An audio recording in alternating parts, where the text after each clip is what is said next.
Czy kiedykolwiek miałeś wrażenie, że Twoje sukcesy są często wynikiem przypadku? Że inni przeceniają Twoje umiejętności i już za chwilę odkryją, że tak naprawdę nie zasługujesz na swoje osiągnięcia? Jeśli tak, to nie jesteś sam. Dziś porozmawiam o czymś, co dotyka wiele osób, a mianowicie o syndromie oszusta, czyli o tym, dlaczego nie wierzymy we własne sukcesy. Zapraszam.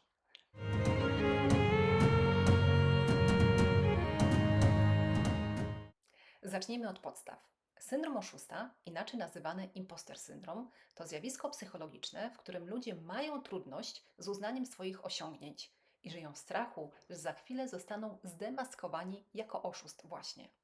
Mimo dowodów na liczne kompetencje i umiejętności tych osób, w głębi czują, że nie zasługują na uznanie i że są w błędzie. Osoby cierpiące na syndrom oszusta często myślą, że ich osiągnięcia to wynik przypadku, szczęścia, a nie rzeczywistych umiejętności, które posiadają. Boją się, że w każdej chwili ktoś może odkryć ich prawdziwe ja, które ich zdaniem nie dorasta do oczekiwań. Takie podejście może sprawić, że będzie nam trudniej mieć kontrolę nad własnym sukcesem, jeśli on przyjdzie, ponieważ nasze wewnętrzne przekonanie mówi nam, że zdarzył nam się ten sukces na zasadzie przypadku, a przypadkiem trudniej jest zarządzać. Jak można rozpoznać zatem syndrom oszusta? Jest kilka typowych objawów, z którymi Wam się tutaj podzielę. Po pierwsze, to obniżone poczucie własnej wartości. Czujesz, że nie jesteś wystarczająco dobry, pomimo dowodów, które temu przeczą. Po drugie, wspominany już bardzo często przeze mnie perfekcjonizm. Każdy, nawet najmniejszy błąd wydaje się dla Ciebie katastrofą, co prowadzi do nieustannej samokrytyki. Po trzecie, lęk przed porażką. Strach, że nie uda Ci się sprostać zadaniu i zostaniesz zdemaskowany.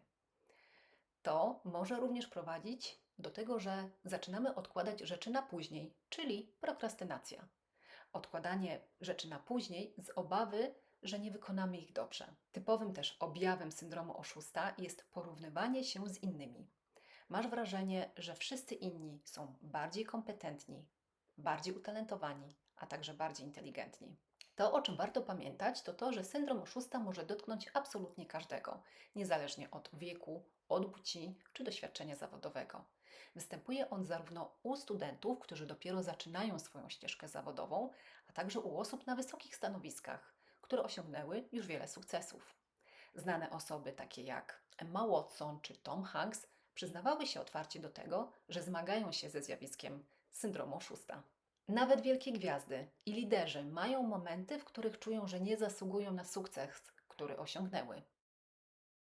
Syndrom oszusta bierze się z połączenia czynników psychologicznych, wychowawczych czy społecznych, które wpływają na sposób, w jaki ludzie postrzegają swoje osiągnięcia lub kompetencje. I tutaj niestety będziemy musieli znowu przyjrzeć się naszemu dzieciństwu. Dzieci, które dorastają w domach, gdzie są poddawane presji, by osiągać doskonałość, mogą w dorosłym życiu czuć, że nigdy nie dorastają do tychże oczekiwań. Kiedy nawet ich sukcesy są doceniane, to one kwestionują swoje osiągnięcia. Dzieci, które dorastały w atmosferze porównań z rodzeństwem, również mogą w dorosłym życiu czuć, że ich osiągnięcia są wciąż niewystarczające, bo nie były najlepsze w oczach rodziców. A także dzieci, które były wychwalane jako geniusze lub wyjątkowe, bez konkretnej pracy czy zasług, mogą w dorosłym życiu czuć, że ich sukcesy są efektem przypadku, a nie rzeczywistej pracy. Boją się, że inni w końcu odkryją, że tak naprawdę nie są wcale utalentowani. Wspomniani już przeze mnie perfekcjoniści są szczególnie narażeni na syndrom oszusta, ponieważ dążą do osiągania nierealistycznie wysokich standardów. Nawet jeśli osiągną sukces, czują, że mógł on być jeszcze lepszy, co prowadzi do wrażenia, że ich praca nigdy nie jest wystarczająco dobra. Perfekcjoniści często obawiają się, że nawet drobne błędy zdeklasują ich osiągnięcia i pokażą ich jako niekompetentnych. W dzisiejszym świecie, zwłaszcza w erze mediów społecznościowych, porównujemy się z innymi częściej niż kiedykolwiek.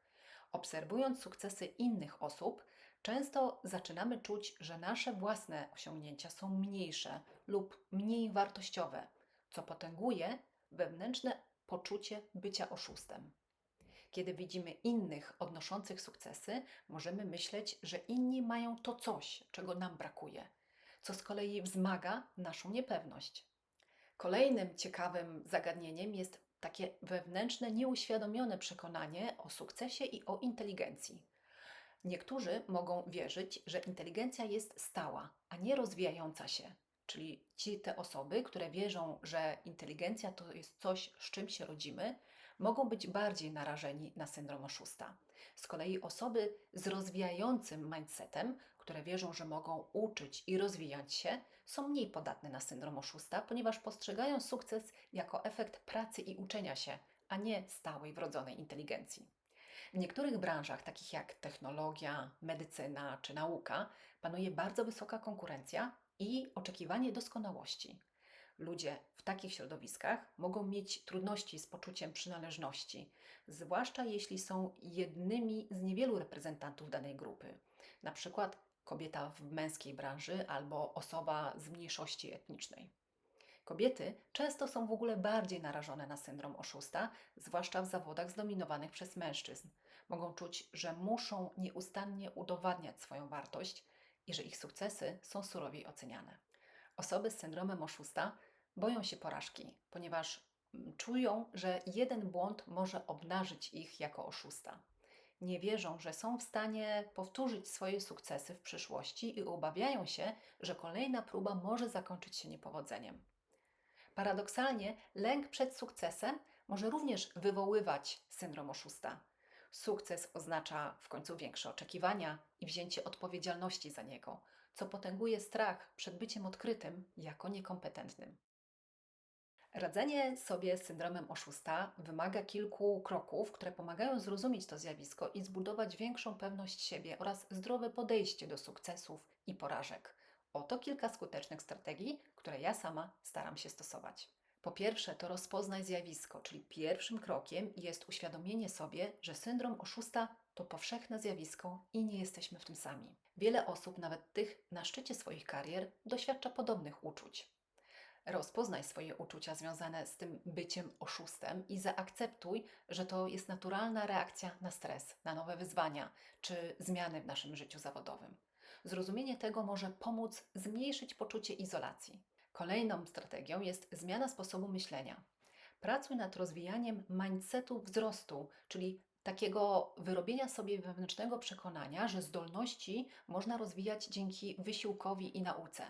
Zamiast postrzegać sukcesy jako dowód na swoje naturalne, wrodzone zdolności, uznaj, że wynikają one z ciężkiej pracy i uczenia się. Zamiast oczekiwać od siebie perfekcji za każdym razem, zaakceptuj, że wszyscy popełniamy błędy. To naturalny proces uczenia się. Nawet jeśli coś się nie uda, to nie oznacza, że jesteś oszustem, ale że masz możliwość uczenia się i rozwoju.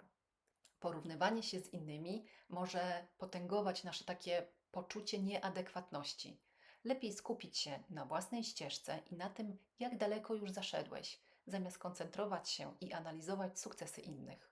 Bardzo fajną strategią, pomocną jest prowadzenie tzw. dziennika sukcesów, który może pomóc w przełamywaniu poczucia bycia oszustem. Regularnie zapisuj tam swoje osiągnięcia, zarówno duże, jak i małe.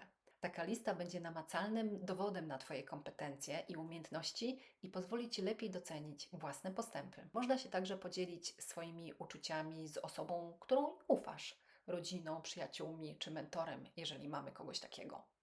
Czasem potrzebujemy perspektywy z zewnątrz, aby zobaczyć nasze osiągnięcia w innym świetle.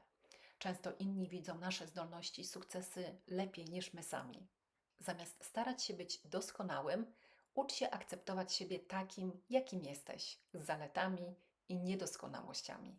Samoakceptacja to fundament, który pomaga zbudować nam poczucie własnej wartości. Osoby z syndromem oszusta często umniejszają swoje sukcesy i odrzucają pochwały.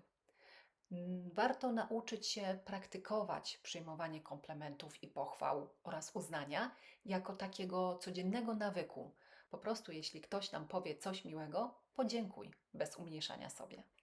Sukces może wydawać się przytłaczający, zwłaszcza jeśli wiąże się z większymi odpowiedzialnościami. Rozbijaj cele na mniejsze kroki i skupiaj się na ich realizacji, co pomoże zredukować lęk przed sukcesem. Dobrze by było również przestać postrzegać sukcesu jako nagłą sytuację lub jednorazowy moment, czyli zaakceptować, że sukcesy wynikają z ciągłego rozwoju i pracy. To zrozumienie może zmniejszyć naszą presję na doskonałość. Dobrą też strategią jest zdefiniowanie słowa sukces na nowo. Osoby z syndromem oszusta często mają zbyt wąską definicję sukcesu, na przykład, że liczą się tylko osiągnięcia na bardzo wysokim poziomie.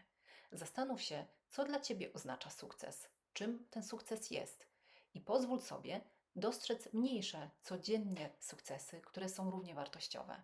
Fajnie też by było, gdybyśmy mogli zrozumieć, że sukces nie oznacza bycie idealnym. Jeśli pojawia się myśl, że inni wkrótce odkryją, że jesteś oszustem, skonfrontuj to z inną myślą. Zasługuję na sukces, ponieważ na niego pracowałam.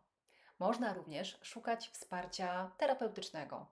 Bardzo pomocna jest tutaj terapia CBT, czyli poznawczo-behawioralna, która może pomóc w poznaniu siebie, przyjrzeniu się swoim schematom myślowym i zmianie negatywnych przekonań, które napędzają syndrom oszusta. Terapeuta może pomóc zidentyfikować myśli, które stoją za tym zjawiskiem i zastąpić je zdrowszymi schematami myślenia. Zawsze też warto akceptować swoje niedoskonałości. Zamiast widzieć błędy jako dowód swojej niekompetencji, to zacznijmy je traktować jako okazję do nauki. Każda porażka jest przecież cenną lekcją, która rozwija nasze umiejętności. Warto też zawsze celebrować swoje małe sukcesy, nawet te, które wydają się nam nieistotne. Wzmacnia to pozytywną percepcję siebie i pomaga w budowaniu pewności siebie krok po kroku. Nieprzepracowany syndrom oszusta może mieć poważne konsekwencje dla naszego zdrowia psychicznego, dla relacji międzyludzkich czy dla naszego rozwoju zawodowego.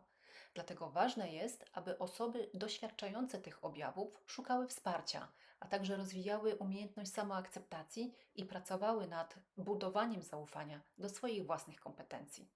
Jeśli ten temat był dla Was ciekawy, nie zapomnijcie zostawić łapki w górę, zasubskrybować kanał i włączyć powiadomienia, by nie przegapić kolejnych filmów o psychologii, rozwoju osobistym i zdrowiu psychicznym.